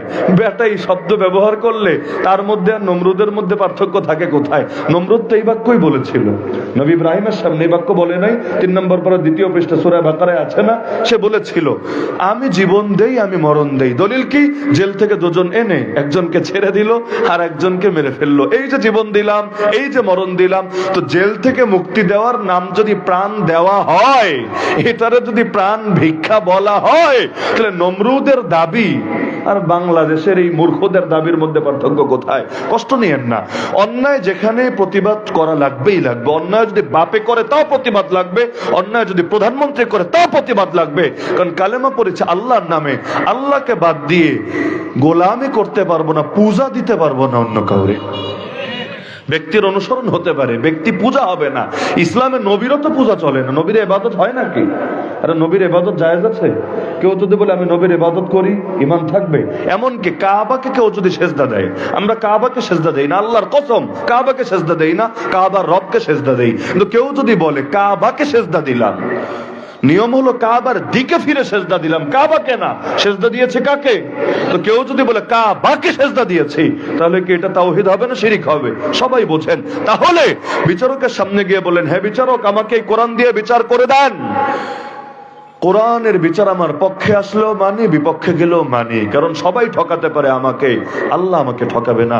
সব আইনে ভুল থাকতে পারে, আল্লাহর আইনে ভুল থাকতে পারে না। যালিকাল কিতাবু লা রাইবা ফি। কোরআন পড়বি পরে, পরিচয় শুনে নে আগে। এই কোরআন সন্দেহ সংশয়ের ঊর্ধ্বে। তাহলে এই কোরআন দিয়ে বিচার করে দেন। এতে আমার গলায় ফুলের মালা পরা লাগলেও মানি, আমার কল্লা দেওয়া লাগলে তাও মানি। আল্লাহর বিচার আমি মানি, অবশ্যই মানি। বিচার করে দেন। দিবে তো বিচার করে? দিবে না? বাংলাদেশে বিচার করে দিবে না? কোন আদালতে দিবে? আমাকে নাম বলেন, আমি গিয়ে ভিজিট করে আসি। আমার জানা নেই, আপনাদের কারো জানা থাকলে, আপনারা অনেক জ্ঞানী, আমাকে বলেন কোন আদালতে গেলে এমন বিচার পাওয়া যাবে? তা যদি নাই পাওয়া যায়, পাবেন না তো পাবেন না, 2টা জিনিস হবে। 1 নম্বরে আদালত অবমাননার অভিযোগে অভিযুক্ত হবেন। আপনি আদালত অবমাননা করেছেন। আর যদি আমাদের মতো কপাল বেশি ভালো হয়, কাশিমপুর কারাগারে জঙ্গি মামলা নিয়ে দিন কাটবেন। কিছু করার নেই। 2021 সালে আলেমরা খেটেছে না জঙ্গি মামলা নিয়ে জেল। তাহলে আর কিচ্ছু না। যদি কপাল ভালো থাকে, মানে দেশের অবস্থা সবসময় একরকম থাকে না, যদি দিনকাল খারাপ যায় আর কি, তাহলে আপনারা জঙ্গি বইলা, কিরে তোর এত বড় সাহস, তা আমাদের আইন মানিস না, তুই কোরআনের আইন চাস, তুই তো পুরাই জঙ্গি, যা তুই জেলে চলে যা। কারণ বিগত দিনে দাড়িরেও জঙ্গির আলামত বলা হয়েছে, টাকনুর উপরে কাপড় পরাকেও জঙ্গির আলামত বলা হয়েছে, গার্লফ্রেন্ড ছাইরা দিয়া নামাজ রোজা করারেও জঙ্গির আলামত বলা হয়েছে, অপসংস্কৃতির বিরুদ্ধে কথা বলাকেও জঙ্গির আলামত বলা হয়েছে। আর মাজলুম মুসলমানদের জন্য কান্না করা, দোয়া করা, এইটারে তো পুরাই জঙ্গিবাদের আলামত বানিয়ে ছেড়েছে। তাহলে কোরআনের বিচার চাইলে যদি জেলে পাঠায় দেয়, তাহলে তার রব এক কিভাবে বলি, সে তো 2 জনেরই রব মানে। সে নামাজের রব আল্লাহরে মানে, কিন্তু বিচারের রব অন্য কাউরে মানে। এই সকল ক্ষমতার মালিক জনগণ লেখে কেন? শুধুমাত্র এই কারণেই লেখে, আল্লাহকে ক্ষমতার মালিক মানলে দেশে যে এতগুলো বেশ্যাখানা খোলা আছে, খোলা রাখবে কিভাবে? আমার আল্লাহ বেশ্যাখানাকে হালাল করেছেন নাকি হারাম? তাহলে বাংলাদেশে হালাল করলোটাকে? আমার আল্লাহ সুদকে হালাল করেছেন নাকি হারাম? তো বাংলাদেশে সুদ ভিত্তিক অর্থনীতি প্রতিষ্ঠিত হলো কিভাবে? আমার আল্লাহ অশ্লীলতাকে হালাল করেছেন নাকি হারাম? তাহলে অশ্লীলতা ব্যাপক হতে হতে হতে 14ই ফেব্রুয়ারি জিনা দিবস পর্যন্ত পালিত হচ্ছে কিভাবে? আমার আল্লাহ শরীফ শরীফা হয়ে যাবে, এগুলোরে হালাল করেছেন না হারাম? তাহলে বাংলাদেশ এগুলোর পক্ষে প্রচার প্রচারণা চালিয়ে আইন করার তদবির পর্যন্ত কিভাবে চালাতে পারে? আমার আল্লাহ কাদিয়ানীদেরকে মুসলমান হিসেবে ফয়সালা করেছেন নাকি অমুসলিম হিসাবে? বলবেন কাদিয়ানির নাম আছে নাকি কোরআন হাদিসে? নাম লাগবে না, মূলনীতি থাকলেই চলবে। নবীর পরে নবী হতে পারে, এটা যে মানবে তার ইমানদার বলবে না বেঈমান বলবে? তাহলে বাংলাদেশে এই সরকারগুলোকে ওদের আইডি কার্ডে, ওদের জন্ম সনদে, ওদের পাসপোর্টে মুসলমান পরিচয় লেখার অনুমতি দিয়েছে নাকি? এরকম কত উদাহরণ লাগবে। আমার আল্লাহ ভাস্কর্যকে হালাল করেছে নাকি হারাম করেছে? তাহলে কারো বাপেরই হোক, কারো দুলাভাইয়েরও হোক, কারো শালারই হোক, কারো শ্বশুরেরই হোক, ভাস্কর্য বসানোর অধিকার দিয়েছে নাকি? তাহলে এই সব ক্ষেত্রে মূলত আল্লাহর ক্ষমতা যদি স্বীকার করে, তাহলে এগুলো করতে পারবে না। বড় বড় বোতল খেতে পারবে না, মদের বার খোলা রাখতে পারবে না। এজন্য আগে আল্লাহর ক্ষমতা কেড়ে নিয়ে বান্দাকে দেয়, আল্লাহর ক্ষমতা কেড়ে নিয়ে বান্দাকে দেয়, বলে সকল ক্ষমতার মালিক জনগণ বান্দা। কিন্তু জনগণ তো অনেক, কার কথাকে শুনবে, সবার মত কিভাবে জানবে? এজন্য ওরা নিজেরাই জনগণ সাইজা বসে যে এত জনগণের মতের ধার ধারার দরকার নাই, জনগণ লাগবে 5 বছর পর পরে, খালি নির্বাচনের টাইমে, বাকি টাইমে জনগণের কোনো দরকার নাই, বাকি টাইমে তারা যেটা বলবে ওইটাই জনগণের কথা। এতে জনগণের সাথে মিললেও তাদের কথা, না মিললেও তাদের কথা। কারণ এই দেশের জনগণ বেশ্যাখানা চায় না। চায় নাকি? কে চায়? আমাকে দেখেন, চায়টাকে? মুসলমান তো মুসলমান, হিন্দুরে গিয়ে জিজ্ঞাসা করেন বেশ্যাখানা খোলা থাকুক চায় কিনা, অধিকাংশ হিন্দুও বলবে চায় না। তাহলে চায় কে? যারা চায় তাদের মোট সংখ্যা পুরো বাংলাদেশের মোট জনগণের 1%ও না, 1%ও না। তো সবাই তো প্রায় চায় না। তো যদি না চায় খোলা রাখলো কিভাবে? তার মানে আল্লাহরেও ক্ষমতার মালিক মানে না, জনগণকেও ক্ষমতার মালিক মানে না, তারা নিজেরাই জামানার ফেরাউন, জামানার ক্ষমতার মালিক সেজেছে। ফেরাউনকে কোনো ব্যক্তি মনে করবেন না, এটাকে একটা আদর্শ মনে করবেন। কেন? কারণ ব্যক্তি মনে করলে এটা অতীত, শেষ। কিন্তু কোরআন কখনো শেষ হবে না, কোরআন কখনো পূর্ণ হবে না, কোরআন কখনো সেকেলে হবে না। কোরআন সর্বদা বর্তমান, আজকেও বর্তমান, 100 বছর পরেও বর্তমান। সুতরাং ফেরাউনকে একটা ব্যক্তি না ভেবে একটা আদর্শ ভাবেন। ওই আদর্শের মানুষ আগেও ছিল, আগামী তো আসবে, যত আসবে ওগুলোর মোকাবেলা কিভাবে করতে হবে ওই সবক আল্লাহ শিখিয়েছেন কোরআনের পাতায় পাতায়। তাহলে 1 নম্বর কাজ, গণদাওয়াত দিবেন, গণসচেতনতা তৈরি করবেন, তবে ক্লিয়ার দাওয়াত দিবেন। ওই লুকোচুরি মার্কা দাওয়াত দিবেন না, নিজের আদর্শ পাল্টাবেন না। কল্লা যেতে পারে, মুখের ভাষা যাতে চেঞ্জ না হয়। আলহামদুলিল্লাহ সুম্মা আলহামদুলিল্লাহ। বিগত দিনগুলোতে আমরা জেল খেটেছি, কত সত্য। ঈদের দিন পর্যন্ত রিমান্ড খাটতে হয়েছে, কত সত্য। কিন্তু এই বাংলাদেশে কেউ বলতে পারবে না, আমি একা শুধু আমার কথা বলছি না, কিন্তু কেউ বলতে পারবে না ইনশাআল্লাহ যে ওই সময় এক সুরে কথা বলেছি, এখন ভিন্ন সুরে কথা বলছি। হ্যাঁ, এটা অনেকে বলতে পারে যে হুজুর, এটা আমি মাঝে মাঝে ফেস করি এই প্রশ্ন, যে হুজুর আগে অনেক গরম বক্তব্য দিতেন, এখন তার তুলনায় একটু নরম বক্তব্য দেন। এটা বলে, প্রায় বলে। আমি বলি হ্যাঁ, এটা হলো সমস্যা নাই, কারণ যখন কথা বলার সুযোগ ছিল না তখন অনেক বলেছি, আলহামদুলিল্লাহ। আর এখন তো সবাই বলছে, এখন যদি আমি খুব বেশি নাও বলি সমস্যা নাই, কারণ পরিবেশ এখন পক্ষে আছে। তো স্রোত যেদিকে, সেদিকে চলা তো সোজা, স্রোতের উল্টা চলা তো কঠিন। বিগত দিনে আমি আমার জীবনে এখনো হজ উমরাও যেতে পারি নাই। এবছরের 2টার প্রস্তুতি আলহামদুলিল্লাহ নেওয়া আছে, টিকিট কাটা আছে। আল্লাহ তাআলা যদি তৌফিক দান করেন হবে ইনশাআল্লাহ। পারি নাই কেন? হজ উমরা দূরের কথা, এক বিমানবন্দর থেকে, দেশের ভেতরে এক বিমানবন্দর থেকে আরেক বিমানবন্দরে গিয়ে বিমানবন্দর ছাড়তে পারি না। ঢাকা থেকে গিয়ে নামলাম সৈয়দপুরে। কেন? রংপুর বিভাগে যারা গিয়েছেন জানা থাকার কথা, রংপুরে সবচেয়ে বড় মাদ্রাসা হলো জুম্মাপাড়া মাদ্রাসা, একদম পুরো রংপুর শহরের উপরে, এবং বিভাগীয় প্রতিষ্ঠান, মানে এর উপরে রংপুর বিভাগে দ্বিতীয় কোনো প্রতিষ্ঠান নাই। এবং মাহফিল হয় বিশাল মাহফিল। তাদের দেওয়া সাধারণত ছোটখাটো প্রোগ্রামে ঝামেলা করলো, বড় প্রোগ্রামে পুলিশ ঝামেলা কম করতো, কারণ এগুলোর ধাক্কাটা বেশি আসে, পাবলিক খেপে যায়, সইতে পারে না। গিয়ে নামলাম সৈয়দপুরে, দিল তো ফ্রেশ আছে, যাক এত বড় জায়গার মাহফিল, বহু জায়গায় তো ঝামেলা হচ্ছে, এ জায়গায় কি ঝামেলা হবে? নেমে দেখি, আরে সুবহানাল্লাহ, পুরো এয়ারপোর্ট পুলিশ দিয়ে ঘেরাও করা, পুরো এয়ারপোর্ট। মনে হচ্ছে যেন বাংলাদেশে আন্তর্জাতিক কোনো জঙ্গি চলে এসেছে, মানে এমন ভাবে ঘেরাও করা। আমার মাথায় আসে না যে কাহিনী, আমি ভাবছি অন্য কোনো ব্যাপার স্যাপার হয়তো আছে। এর মধ্যে ওদিক থেকে ফোন আসলো, হুজুর অবস্থা খুব খারাপ, আপনি এই মুহূর্তে আরেকটা বিমানের টিকিট কেটে তাড়াতাড়ি ঢাকা যান, এয়ারপোর্ট থেকে 1 কদম বাইরে পা দিলে আপনাকে গ্রেফতার করা হবে। এটা চূড়ান্ত সিদ্ধান্ত, 1 কদম বাইরে বের হলে গ্রেফতার করা হবে।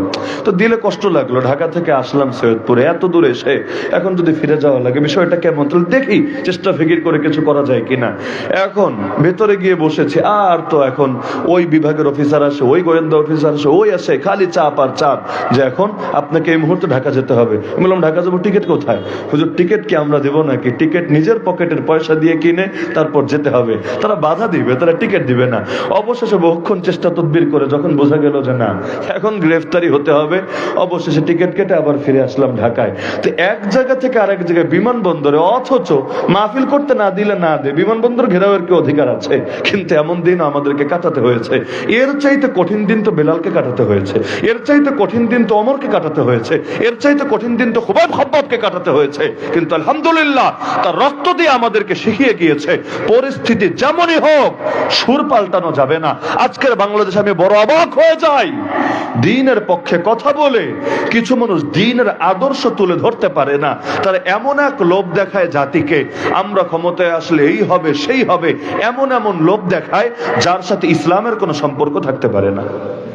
যেমন উদাহরণ দিই, কেউ যদি বলে আমি যদি বাংলাদেশে ক্ষমতায় যাই আমি নামাজ নিয়ে কোনো চাপ দেব না, আমি জাকাত ভিত্তিক অর্থনীতি বানাবো না, মানুষের থেকে জাকাত আদায় করার নিয়ে আমি কোনো ধরনের ফিকির করব না বা বল প্রয়োগ করব না, তাহলে এই কথাটা শুনলে যদিও সুশীলরা খুশি হবে সন্দেহ নাই, এলিটরা খুশি হবে সন্দেহ নাই, হয়তো নাস্তিকরাও বাহবা দিবে সন্দেহ নাই, কিন্তু আমাকে বলেন এটা কি ইসলামের কথা হবে? এটা কি কোরআনের কথা হবে? আল্লাহর কোরআন বলেছে সরকার হলে এক নম্বর কাজই হলো আকামুস সালাহ, সালাত কায়েম করবে, নামাজ কায়েম করবে, এক নম্বর কাজ। ফ্যামিলির অভিভাবক হলে ফ্যামিলিতে 10 বছরের বাচ্চাকে পিটা হলেও নামাজি বানাতে হয়, এটাই নবীর সুন্নাহ, এটাই নবীর আদেশ। কোন ইখতিলাফের সুযোগ আছে? হানাফি হন, শাফিঈ হন, মালিকি হন, হাম্বলি হন, আপনি যেই মাসলাকের হন, যেই মানহাজের হন, যেই মাসরাবের হন, কে ইখতিলাফ করতে পারবে? নবীর আদেশ, নবীর সুন্নাহ এটা। নাবালেগ বাচ্চা 10 বছরে কে বালেগ হয়? আপনি হয়েছিলেন? 10 বছরে কে বালেগ হয়? কিন্তু নাবালেগ বাচ্চাকেও ট্রেনিং এর জন্য নবী যে বলেছেন তার প্রয়োজনে পিটাতে হবে, তবুও নামাজি বানাতে হবে। এমনকি নবী বলেন আমার দিল চাই আমি বেলালকে বলি বেলাল ইকামত দাও। এরপর মদিনার ঘরগুলোতে একটা চক্কর লাগাই, যেই ঘরে এমন পুরুষ পাবো যার উপর নামাজ ফরজ কিন্তু মসজিদে আসে নাই, আমার দিল চায় ওদের ঘর পুড়িয়ে ছাই করে দেই। হ্যাঁ, পোড়াই না কেন? নারী আছে, শিশু আছে। এখন ঘরগুলো পুড়িয়ে দিলে ওদের ভোগান্তি হবে, বিড়ম্বনা হবে। যদি নারী শিশুরা না থাকতো ঘরগুলো আস্ত রাখতাম না, পুড়িয়ে ছাই করে দিতাম। এটাই তো নবীর ইচ্ছা, এটাই তো নবীর কথা। হ্যাঁ, বাংলাদেশেও যদি এই কথা বলা হয় যে এভাবে ঘর পুড়িয়ে ছাই করে দেওয়া হবে, তাহলে তো মসজিদ কমিটির লোকদেরই ঘর থাকবে না। মসজিদ কমিটির কয়জনে ঠিক মতো নামাজ পড়ে? বাকি লোক রাখেন, মসজিদ কমিটির কয়জনে ঠিক মতো পড়ে? কিন্তু দ্বীনের কথা তো এটাই। হ্যাঁ, ঘর পোড়ান নাই, নবীও পোড়ান নাই, আমরাও পোড়াবো না, কিন্তু ইসলামের মূল কথাটা তো এমনই যে সে এত বড় পাপ করেছে যে ওর ঘরই ঠিক থাকার উপযুক্ত না। নবী বলেছেন যারা আসরের নামাজ ছুটে গেল ওর এত ক্ষতি হলো যেন তার ফ্যামিলিও মরে গেল সবাই, এবং তার সব সম্পদ বিরান হয়ে গেল, সব সম্পদ নাই হয়ে গেল, এত ক্ষতি। এই কথাগুলো তো বলতে হবে। যাকাত জোর করে আদায় করতে হবে, দিবি না? আবার আবু বকর রাদিয়াল্লাহু আনহু জামানায় কিছু লোক বলেছে না আমরা যাকাত দিব না, কেউ বলেছে দিব তবে সরকারের কাছে দিব না, অথচ ইসলামী রাষ্ট্র হলে যাকাত সরকারই উসুল করবে। হ্যাঁ, এখন আবার এই বাংলাদেশ আওয়ামী লীগ বিএনপি এই স্বপ্ন দেখলে হবে না। কেন? এটা ইসলামী রাষ্ট্রের ক্ষেত্রে প্রযোজ্য। কেন? কারণ এই টাকাগুলো নিয়ে যাকাতের 8টা খাত আছে, প্রতিটা খাতে সুষমভাবে বন্টন করতে হবে। আমরা ব্যক্তিগতভাবে যাকাত দেওয়ায় যাকাত সুষম বন্টন হচ্ছে না। বিয়ানীবাজারের যাকাত বিয়ানীবাজারের লোকে পাবে, কিন্তু যে এলাকায় কোনো বড় লোকই নাই ওই এলাকার মানুষের কি হবে? ওরা যাকাত দিবে টাকে। তাহলে যাকাত দাতা এখানে আছে অনেক বেশি, আবার উত্তরবঙ্গের কোন জেলায় আছে অনেক কম, কিন্তু তার প্রয়োজন বেশি এই জায়গার তুলনায়। তাহলে সেই জায়গায় তো এটা বন্টনের ব্যবস্থা করতে হবে। কোন এলাকায় বন্যা হয়েছে, কোন এলাকায় ঘরবাড়িতে আগুন লেগেছে, সেখানে যাকাত পৌঁছানোর ব্যবস্থা করতে হবে। আর যাকাতের খাত তো খালি গরিব দুঃখী না, যাকাতের খাত তো জিহাদও, যাকাতের খাত তো বন্দি মুক্তি, গোলাম আজাদ করাও, যাকাতের খাত তো এরকম বহু আছে। ওগুলোর মধ্যে যাকাত ব্যয় করবে কে? এজন্য রাষ্ট্রই যাকাত নেবে প্রকাশ্য সম্পদের। এটা ইসলামের কথা। আবু বকর রাদিয়াল্লাহু আনহু জামানায় কিছু লোক বলল না নবীর জামানে এভাবে দিয়েছি, আবু বকরকে এভাবে দেব না। তিনি বললেন আল্লাহর কসম আমি একা যুদ্ধ করব প্রয়োজনে ওদের বিরুদ্ধে, যে বলবে নবীর জামানায় যেভাবে নামাজ পড়েছি নামাজ সেভাবে পড়বো, তবে নবীর জামানায় যাকাত যেভাবে দিয়েছি এখন সেভাবে দেব না। তোমরা কেউ সঙ্গ না দিলে আমি একা আবু বকর যুদ্ধ করব তার বিপক্ষে। আল্লাহি লা উকাতিলান্না মান ফাররাকা বাইনা সালাতি ওয়াজ যাকাত। হ্যাঁ, এটা ইসলামের কথা। নারীদেরকে পর্দার আওতায় আনার জন্য সর্বোচ্চ চেষ্টা করতে হবে। হ্যাঁ, এর জন্য পিটাইতে হবে, মারতে হবে, এগুলো কথা না, কিন্তু এর জন্য রাষ্ট্রকে সর্বাত্মক প্রচেষ্টা চালাতে হবে। এগুলোই তো কথা, এগুলোই তো কথা। অস্বীকারের সুযোগ কোথায়? এখন কেউ যদি বলে যে না আমি ক্ষমতায় গেলে তাহলে নাটক সিনেমা আরো বেশি করে টাকা ঢালবো এবং ওদেরকে আরো শর্ট কাপড় পরে নাটক সিনেমা করার ব্যবস্থা করে দিব, এতে ওরা খুশি হবে, কোনো সন্দেহ নাই, কিন্তু আল্লাহ খুশি হবে? এটা দ্বীনের আদর্শের কথা হবে না। আমরা আমাদের কথা বলবো ভাই, মাথায় রাখবেন বিজয়ী হতে আমরা আদিষ্ট না। বিজয় আমার হাতেও না, আপনার হাতেও না, বিজয়ের মালিক কে? আর আল্লাহ যখন চাইবেন সেই বিজয় কেউ ঠেকায় রাখতে পারবে না। আল্লাহ চেয়েছিলেন মুসলমানরা বিজয়ী হবে, এক ল্যাংড়া মশাই যথেষ্ট হয়ে গেছেন নমরুদের জন্য। আল্লাহ চেয়েছিলেন বনি ইসরাইল বিজয়ী হবে, সমুদ্রের পানি যথেষ্ট হয়ে গিয়েছিল ফেরাউনের জন্য। আল্লাহ চেয়েছিলেন মুহাম্মদ রাসূলুল্লাহ সাল্লাল্লাহু আলাইহি ওয়াসাল্লাম বিজয়ী হবেন। আরে কি আজীব কোনো শক্তি নাই, বাহ্যিক শক্তি নাই, তবুও ফেরেশতারা এসে লড়াই করে দিয়ে গেছেন মুসলমানদের পক্ষে। তা আল্লাহর চাওয়া তো আসতে হবে। 2013-তে আল্লাহ চান নাই, 2016, 17, 15-তে আল্লাহ চান নাই, 2024-এ আল্লাহ চেয়েছেন, তাই বিজয় এসেছে। এখানে আমারও কৃতিত্ব না, আপনারও কৃতিত্ব না, কোন বাপের বেটার কৃতিত্ব না। আলহামদুলিল্লাহ রাব্বিল আলামিন। মানুষ তো ওসিলা, মানুষ তো ওসিলা, কৃতিত্ব একজনেরই, তিনি কে? আল্লাহ চেয়েছেন, হয়েছে। আল্লাহ চান না, হয় না। আল্লাহ যখন চাইবেন তখন হবে। মাশা আল্লাহু কান ওয়া মা লাম ইয়াশা লাম ইয়াকুন। এটাই ঈমান, এটাই আকীদা, এটাই হাদিসের কথা। এটা নিয়ে দ্বিমতের কোনো সুযোগ থাকতে পারে না। তাহলে আমি কখন বিজয়ী হব, আপনি কখন বিজয়ী হবেন, এগুলো কোনোটা আমাদের হাতে না। বিজয়ী করার মালিক কে? আল্লাহ। তাহলে আমাদের কাজ কি? আমাদের কাজ খালি সহি তরিকা অনুসারে চেষ্টা করা, ভিন্ন কিছু না। সহি তরিকা অনুসারে চেষ্টা করা। আমরা চেষ্টা করতে থাকবো, আল্লাহ গন্তব্যে পৌঁছায় দিবেন। শুরু করবে বান্দা, সমাপ্ত করবেন আল্লাহ। ইন তানসুরুল্লাহ ইয়ানসুরকুম। যদি সাহায্য করো আল্লাহকে, আল্লাহ সাহায্য করবেন তোমাদেরকে। তাহলে 1 নম্বর কাজ গণদাওয়াত দিয়ে গণসচেতনতা করব। 2 নম্বর কাজ পাবলিককে ক্লিয়ার ধারণ দেওয়ার চেষ্টা করব। কোন আজে বাজে উল্টাপাল্টা বুঝের মধ্যে রাখার কোনো কিছু নাই। আমরা আমাদের মিশনের কথা, ভিশনের কথা, কর্মপদ্ধতির কথা, লক্ষ্যের কথা স্পষ্ট ভাবে বলবো। এতে সব বুঝে যে আমাদের সাথে আসবে, তারাই আমাদের দিন কায়েমের সঙ্গী হবে। যে আসবে না, ব্যাস সে তার পথে চলবে। নবীর সঙ্গে কয়জন এসেছিল? কয়জন? আপনার সঙ্গে কম আসলে আপনার পেরেশান হওয়ার কি আছে? আমি একটা উক্তি শুনাই, সারা জীবনের জন্য মাথায় গেঁথে রাখতে পারেন। ইমাম ইবনুল কাইয়িম রাহমাতুল্লাহি আলাইহি, নাম শুনেছেন? তার একটা উক্তি আছে, আমার এটা খুব ভালো লাগে কথাটা। তিনি লিখেছেন, আলাইকা বিতারিকিল হক ওয়ালা তাস্তাওহিশ বিকিল্লাতিস সালিকিন। তুমি সত্য পথকে আঁকড়ে থাকো, এই পথের পথিক কম দেখে একাকিত্ব বোধ করো না। ওয়া ইয়াকা ওয়া তারিকাল বাতিল। তুমি বাতিল পথ থেকে বেঁচে থাকো। ওয়ালা তাগতাররা বিকাসরাতিল হালিকিন। ধ্বংসশীলদের আধিক্য দেখে প্রতারিত হয়ো না, ধোঁকা খেও না। কথাটা কিন্তু খুব গভীর কথা। হক পথকে আঁকড়ে থাকো, এই পথের পথিক কম দেখে একাকিত্ব বোধ করো না। কারণ একাকিত্ব বোধ করেছিলেন আবু বকর রাদিয়াল্লাহু আনহু গুহার ভেতরে। নবী কি বলেছিলেন? লা তাহজান। আরে ভয়ের কিচ্ছু নাই, দুঃখের কোনো কারণ নাই। ইন্নাল্লাহা মা'ানা। আল্লাহ তো আছেন আমাদের সাথে। আরে পেরেশান হয়েছিলেন নবী মুসার সাহাবীরা, সামনে সমুদ্র, পেছনে ফেরাউনের বাহিনী। নবী মুসা কি বলেছিলেন? একদিকে তার বাহিনী, তার সঙ্গীরা বলে ফেলছে ইন্না লামুদরাকুন, আজ গ্রেফতার হয়ে গেলাম। তিনি বললেন, আরে কে বলেছে? কাল্লা, কিছুতেই হতে পারে না। ইন্না মাইয়া রাব্বি সায়াহদিন। আমার সাথে আমার রব আছে, তিনি অবশ্যই আমাকে পথ দেখাবে। তাহলে পথের পথিক কম হলে কি হয়েছে? আমাদের সাথে আল্লাহ আছেন, হাসবুনাল্লাহু ওয়া নি'মাল ওয়াকিল। আর বাতিল পথের পথিক বেশি হলে কি হয়েছে? ওদের সাথে ইবলিস আছে। তো যার সাথে আল্লাহ আর যার সাথে ইবলিস, ও সমান কিভাবে হতে পারে?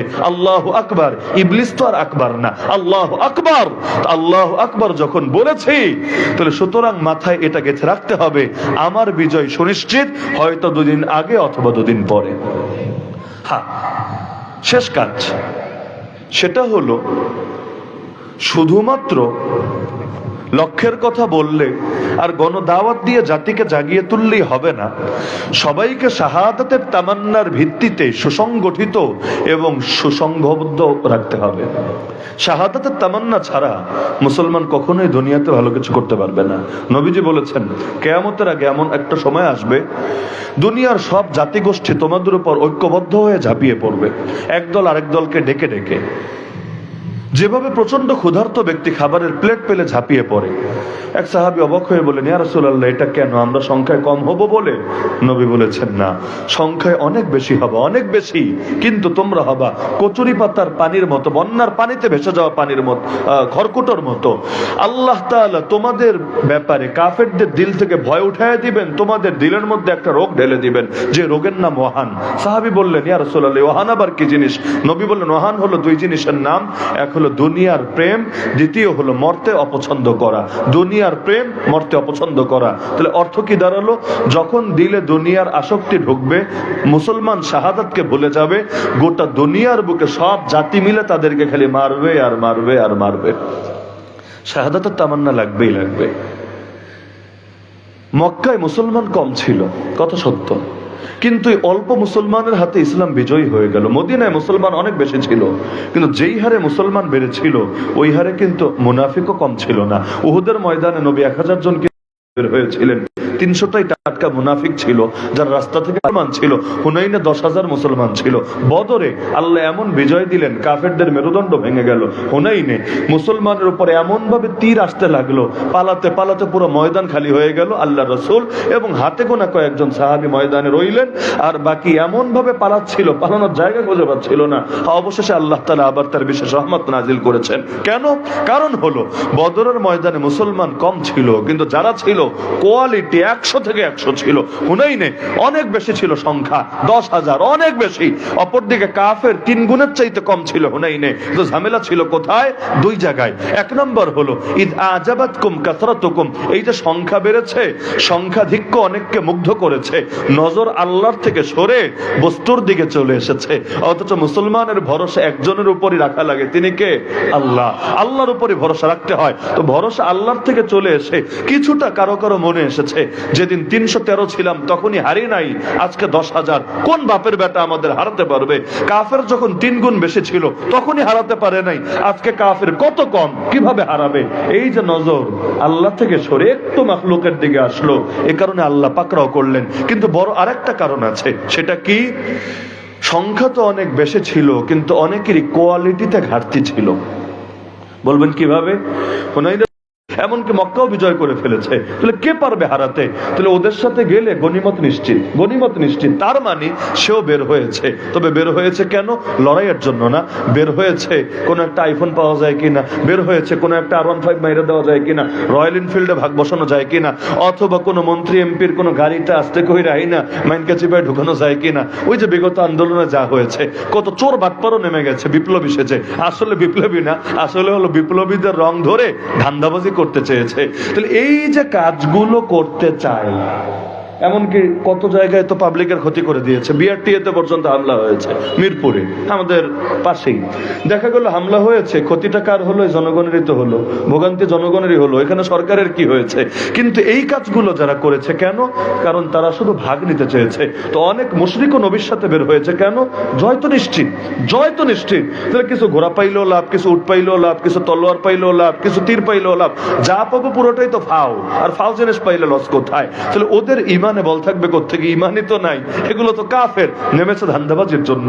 আবার যে মুসলমানরা নেমেছে, এদেরও বড় একটা অংশ নও মুসলিম। নও মুসলিম বুঝেন? কেউ 2 মাস আগে কালেমা পড়েছে, কেউ 6 মাস আগে, কেউ সর্বোচ্চ 1 বছর আগে।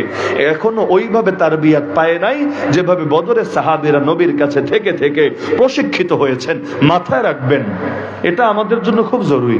মাথায় রাখবেন, ভক্ত সমর্থক এক জিনিস, আর প্রশিক্ষিত কর্মী ও দক্ষ জনশক্তি সম্পূর্ণ ভিন্ন জিনিস।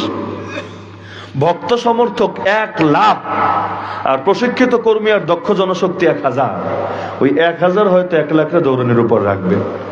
আমাদের বাংলাদেশ ইসলামপন্থীদের ভক্ত সমর্থকের কোনো অভাব নেই, আলহামদুলিল্লাহ, কোনো অভাব নাই। একদম হাইব্রিড ফলন।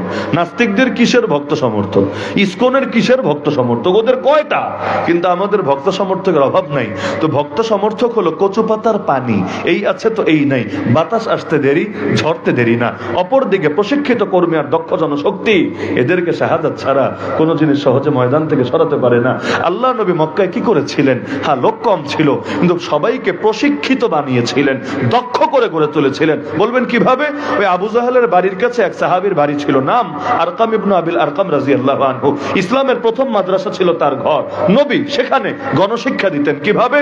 ওই যে মুসলমান হয়েছে অল্প কয়জন, কখনো 10, কখনো সংখ্যাটা 40, কখনো 100-র নিচে। ওই নবী একজন দুজন করে এদেরকে নিয়ে গোপনে এক করতেন ওই বাসার ভেতরে। এমনকি ওমর যে কল্লা কাটতে বের হয়েছিল, ওই বাসাকে টার্গেট করি নবীজি সেই বাসার ভেতরে তাদেরকে কোরআন শেখাতেন, তারবিয়াত দিতেন, প্রশিক্ষিত করে গড়ে তুলতেন। কারণ প্রশিক্ষণের, কর্মী প্রশিক্ষণের কোনো বিকল্প নাই, বিকল্প হতে পারে না। বাংলাদেশে তো এমন দলও আছে, নেতা সর্বস্ব দল, পদ সর্বস্ব দল, দল পুরো দেশ জুড়ে কমিটি, কিন্তু খালি পদ আর পদ, নেতা আর নেতা, কর্মী নাই, কর্মী নাই। মানে সব সমর্থক দিয়া কাজ সারবে। ফলাফল কি? ডাক দিলে বহুত লোক হয়তো চলে আসবে। আমি উদাহরণ দিচ্ছি, কারো গায়ে লাগা গেলে কিছু করার নাই, এমনকি আমার গায়ে লাগলেও কিছু করার নাই। ডাক দিলে বহুত লোক আসবে, দেখাতে দেখা যাবে দেখ দেখ দেখ দেখ দেখ আমাদের কত লোক, আর প্রত্যেকের তো আলাদা ভক্তকুল আছে, আমার 10,000, আপনার 20,000, অমুকের 30,000, আর ছাত্র তো আছেই, ব্যাস এনে বিশাল জনসমাগম দেখা যাচ্ছে, দেখতে তো ভালোই লাগে। কিন্তু যেহেতু এদের ট্রেনিং নাই, প্রশিক্ষণ নাই, দক্ষতা নাই, যার কারণে একটু ঝামেলা হলে তখন আর এই বিশাল শক্তি দিয়ে কোনো কাজই করা যায় না। এগুলো হয় নাকি হয় না? হয়। নবীজির সংখ্যা কম ছিল কিন্তু তারবিয়াত দিতেন, ওই যে ঘরে ঘরে গিয়ে তারবিয়াত। একইভাবে মদিনা থেকে যে সাহাবীরা এসেছিল নবীকে নিয়ে যেতে, প্রথম দিনই যান নাই, প্রথম বছর আসলো আকাবার প্রান্তরে। আকাবা একটা জায়গা, আকাবার প্রান্তরে গভীর রাতে, সবাই যখন ঘুমিয়ে টের পাবে না, গভীর রাতে তাদেরকে নিয়ে নবী বৈঠক করতেন, তাদেরকে প্রশিক্ষণ দিতেন, তাদেরকে তারবিয়াত দিতেন, তাদেরকে তালিম দিতেন। এক বছর গেল, আবার আসলো, সংখ্যাটা কিছু বাড়লো, এভাবে হতে হতে এক পর্যায়ে নবী তাদের সঙ্গে যেতে সম্মত হলেন। তাহলে কর্মী প্রশিক্ষণের কোনো বিকল্প আছে? তারবিয়াতের কোনো বিকল্প হতে পারে না। ওই আবেগে সমর্থক নিয়ে স্বপ্ন দেখলে মনে হবে আগামীকাল সকালের আগেই বাংলাদেশটা ইসলামী রাষ্ট্র হবে, কারণ এই দেশে সবই তো আমাদের, আলহামদুলিল্লাহ সবই আমাদের। আমি বাংলাদেশে যদি 200 জন বক্তার নাম বলি, গুনে গুনে ধরেন 200 জনের নাম বললাম, দেখবেন এই দেশে 14 কোটি মুসলমান থাকলে অন্তত 8-9 কোটি বিভিন্ন হুজুরের ভক্ত সার্কেলের মধ্যে নাম চলে এসেছে। বিশ্বাস হয় না? ধরেন এই হুজুরের 1 কোটি ভক্ত, এই হুজুরের 50 লাখ, ওই হুজুরের 20 লাখ, এই হুজুরের 2 কোটি, এভাবে মোট হিসাবটা করেন, যোগফল টানেন, দেখবেন 200 জন আমি অনেক বেশি বললাম, এত লাগবে না, 100 জনের নামের যদি তালিকা করি, পুরো বাংলাদেশে সবাইকে কোনো না কোনো ক্যাটাগরিতে ফেলা যাবে। তো সব যদি হুজুরদের ভক্তই হয়, তাহলে এই দেশে দিন কায়েমে বাধা কোথায়? এমনকি সব বাদ দেন, অন্তত নির্বাচনেই বা এত ঝামেলা হয় কোথায়? তাহলে তো ইসলামপন্থীর 1 লাফে পাস, দরকার ছিল এটা। কিন্তু মাহফিলে লোকের অভাব নাই, নির্বাচনে জামানতেরই রক্ষা নাই। মাহফিলে লোকের অভাব নাই, দক্ষ জনশক্তি গড়ি নাই, প্রশিক্ষিত কর্মী গড়ে নাই। এখনো আমাদের এখানে ঘাটতি আছে, যদি এই ঘাটতি পূরণ করতে পারতাম, এখনো যদি বদরের সাহাবীদের মতো আমরা মজবুত কাফেলা করে তুলতে পারতাম। তা দিয়েছেটাকে? ক্ষমতায় যাওয়ার একটা তরিকা, একমাত্র তরিকা না। এই জাতি সবাই যদি ইসলাম চায়, ধরেন 90% মুসলমান বললো ইসলাম চাই, ধরেন ইন্ডিয়া বললে, আমেরিকা বললো তোদের নির্বাচনই হতে দিব না, আরে রাগ তোর নির্বাচনের খেতা পড়ি, নির্বাচন লাগবে না, জনগণ যা চায় দেশের মধ্যে সেটাই হবে, স্বাভাবিক কথা। অন্য দেশ যদি ঝামেলা করতে চায়, প্রয়োজনে তাদের সঙ্গে যুদ্ধ হবে, এটাই স্বাভাবিক কথা। তো জনগণই চায় না, যারা চায় তাদেরও মজবুতি নাই, দক্ষতা নাই, তাদেরও প্রশিক্ষণ নাই, যার কারণে চাওয়ার মধ্যে বরকত হচ্ছে না। সুতরাং আবেগে ভক্তকুল নিয়ে এত লাফায়েন না, বরঞ্চ দক্ষ কিছু মানুষ গড়ে তোলার চেষ্টা করেন। সারা জীবন বসে একটা ওমর যদি তৈরি করতে পারেন, সারা জীবন বসে 2টা বেলাল যদি তৈরি করতে পারেন, সারা জীবন বসে একজন খালেদ বিন ওয়ালিদ যদি করে দিতে পারেন, ইনশাআল্লাহ আজ কিছু না হলেও 2 দিন পর পরিবর্তন আসবে ইনশাআল্লাহ। তাহলে শাহাদাতের তামান্না দিয়ে সুসংগঠিত লোক গড়ে তোলা দরকার আছে নাকি না? তো যেহেতু শিরোনাম দিয়েছেন যে যুবকদের কি ভূমিকা, এজন্য আমি এই বিষয়ে আলোচনা করার চেষ্টা করেছি। ইসলামী রাষ্ট্র ব্যবস্থার গুরুত্ব কি, সংজ্ঞা কি, পরিচয় কি, বৈশিষ্ট্য কি, প্রকার কি, ওই আলোচনায় আমি যাই নাই। আমি শুধু ভূমিকা যুবকরা কি রাখতে পারে আমি মৌলিক কয়েকটা পয়েন্ট বলেছি। তবে শেষ করি একটা বই সাজেশন দিয়ে। একটা বই আমি আশা করি সবাই পড়তে পারেন। এই বইয়ের সাথে আমার কোনো সম্পর্ক আছে বিষয়টা এমন না, লেখকের মৃত্যু আমার বহুকাল আগে। মাআলিম ফি তারিক, আরবি নাম, লেখক হলেন সৈয়দ কুতুব রহমতুল্লাহ আলাইহি। বাংলা অনুবাদ বহু নামে আছে, ইংলিশেরও অনুবাদ পাওয়া যায় মাইলস্টোন নামে, মাইলস্টোন। বাংলা আগামী বিপ্লবের ঘোষণাপত্র আর কি বহু নামে আছে, সহজ ভাষায়। তার একটা তাফসির আছে, দুনিয়ার সবচাইতে বেস্ট সেলার তাফসির, তাফসির ফি জিলালিল কুরআন। বেস্ট সেলার মানে এটা না যে তাফসিরের মানের বিবেচনায় সব তাফসিরের উপরে, তাফসির ইবনে কাসিরের উপরে, তাফসিরে কাবিরের উপরে, তাফসিরে কুরতুবির উপরে, তা না। কিন্তু যে আদর্শের পেছনে রক্ত থাকে, সে আদর্শে আলহামদুলিল্লাহ এক সময় জমিনে ফুল ফোটেই ফোটে। আল্লাহর বান্দা তাফসিরটা লিখেছিলেন, যতদিন তার হায়াত ছিল 1 এডিশনও সেল হয় নাই। সারা জীবন বসে 1 এডিশন বোঝেন তো, 1 এডিশনও সেল হয় নাই, বিক্রি হয় নাই। তো যেই বছর তাকে ওই যে মাআলিম ফি তারিক যে বই নাম বললাম, যে বইয়ের কারণে তাকে ফাঁসি দেওয়া হয়েছে, যেমন আব্দুল নাসির তাকে শহীদি করে দিয়েছে, ওই 1 বছরে তাফসির 7 এডিশন বিক্রি হয়েছে। আর আজকের দুনিয়ায় সবচাইতে বেশি বেস্টসেলার তাফসিরের নাম বললে প্রথম সারিতে এই তাফসির ফি জিলালিল কোরআনের নাম আসবে। এজন্য না যে এটা মানের বিবেচনায় সবার উপরে, আগেই বলেছি মান বিষয় না, কিন্তু কোরবানি আছে। কোরবানি যখন থাকে আলহামদুলিল্লাহ এক সময় তার মূল্যায়ন হয়। 2013 বাহ্যিকভাবে মনে হচ্ছিল সবই তো শেষ, কিন্তু 2025-এ এসব মানুষ স্বীকৃতি দিচ্ছে। শেষ না, বরং 2013 ছিল ঘুরে দাঁড়ানোর সূচনা। 2013 ছিল শাহবাগের সেই গণজাগরণ মঞ্চে নাস্তিকতার যে উত্থান ঘটছিল, সেটাকে রুখে দেওয়ার পেছনে সবচাইতে বড় আঘাত যদি সেই সময় শাপলা না জাগতো, আজকের বাংলাদেশ যে কি হতো, এই দাড়ি টুপি নিয়েই চলা যেত কিনা আল্লাহ ভালো জানে। আল্লাহ এবং নবীরা গালি দিল, প্রতিবাদ করা যেত কিনা, ওই হালত যে কি থাকতো আল্লাহ ভালো জানেন। তো এক এক সময় আল্লাহ এক এক জিনিসের মাধ্যমে বান্দাদের ঘুরে দাঁড়ানোর ব্যবস্থা করেন। তো যুবক ভাইয়েরা যারা আছেন, মাআলিমু ফিত তারিক বইটা পড়তে পারেন, যদিও বুঝতে একটু কষ্ট হবে, স্বাভাবিক, গল্পের বই না তো যে পড়বেন লাইনে লাইনে বুঝে যাবেন, বুঝতে একটু কষ্ট হবে। যাদের হিম্মত আছে পুরো তাফসীরটাই পড়ে ফেলতে পারেন। আমি বাইরে বসে পুরোটা পড়ার সুযোগ পাই নাই, তবে জেলখানায় বসে পুরোটা পড়ার সুযোগ পাইছি আলহামদুলিল্লাহ।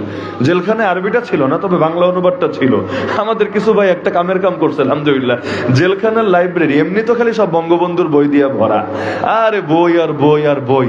এবং আমি ওই লোকের বই আগে জীবনে কোনোদিন পড়ি নাই। জেলখানায় গিয়ে এখন কিছু তো পড়তে হবে, মানে সময়টা কাটানোর জন্য কিছু ছাড়া তো সময় কাটানো যায় না। তো তারও যত বই আছে, অসমাপ্ত আত্মজীবনী থেকে শুরু করে আরো যা যা আছে সব পড়েছি বসে বসে। হুমায়ুন আহমেদ, রবি ঠাকুর, কিচ্ছু বাদ নাই। তো পড়তে পড়তে এখন গিয়ে দেখা গেল যে এই তাফসিরটা একদিন পেয়ে গেলাম, তাফসির ফি জিলালিল কোরআন, আলহামদুলিল্লাহ। ওইটা পড়তে পড়তে অধিকাংশ অংশই কারাগারের ভেতরে পড়া হয়ে গেছে এবং পড়ে আমার দিল সাক্ষ্য দিয়েছে। হ্যাঁ, কথা হয়তো বেশিরভাগই জানা কথা, ব্যাপার সবই জানা কথা, কিন্তু পুরো বই একটা বার্তায় দিয়ে যায় কিভাবে বিপ্লবের জন্য জাগতে হয়, কিভাবে নিজেদের প্রস্তুত করতে হয়, কিভাবে নব্য জাহিলিয়াতকে রুখে দিতে হয়। এজন্য যুবক ভাইয়েরা, মাআলিম ফিত তারিক এই বইটা মাইলস্টোন, আগামী বিপ্লবের ঘোষণাপত্র, আরো বহু নামে অনুবাদ বের হয়েছে। আপনারা যদি পড়েন, আশা করি কিছুটা পরিবর্তন আসতে পারে এবং বিষয়টা বোঝা সহজ হবে। কিন্তু এইটা পড়লেন অন্যটা পড়লেন এটা মুখ্য বিষয় না। আমাদের সবাইকে আগামীর বাংলাদেশকে ইসলামের বাংলাদেশ বানানোর জন্য কিছু একটা করতে হবে। পারবেন তো ইনশাআল্লাহ? খালেদ বিন ওয়ালিদ হতে না পারলেও জামানের বেলাল হতে রাজি আছেন তো ইনশাআল্লাহ? সবাই খালেদ বিন ওয়ালিদ হবে না, হতে পারবে না। আমরা পারলে খালেদ বিন ওয়ালিদ হব, পারলে হাসান বিন সাবিত হব। খালেদ বিন ওয়ালিদের হাত আছে, হাসান বিন সাবিতের জবান আছে, বেলালের রক্ত আছে, বেলালের কোরবানি আছে। যেই লাইনেই পারি সেই লাইনে আমরা দ্বীনের জন্য কিছু একটা করব ইনশাআল্লাহ। আল্লাহ সবাইকে তৌফিক দান করুন। উসামা বিন যায়েদ রাদিয়াল্লাহু আনহু 17 বছরে যদি পারেন, 18 বছরে যদি পারেন, মুহাম্মদ বিন কাসেম 17 বছরে যদি পারেন, মুআজ আর মুআওয়াজ দাড়ি মোছ গজানোর আগে যদি পারেন, আমরাও পারবো ইনশাআল্লাহ। আল্লাহ আমাদের সবাইকে তৌফিক দান করুন। আগামীর বাংলাদেশকে ইসলামের বাংলাদেশ, কোরআনের বাংলাদেশ, খেলাফতের বাংলাদেশ হিসেবে গড়ার তৌফিক দান করুন। আমিন।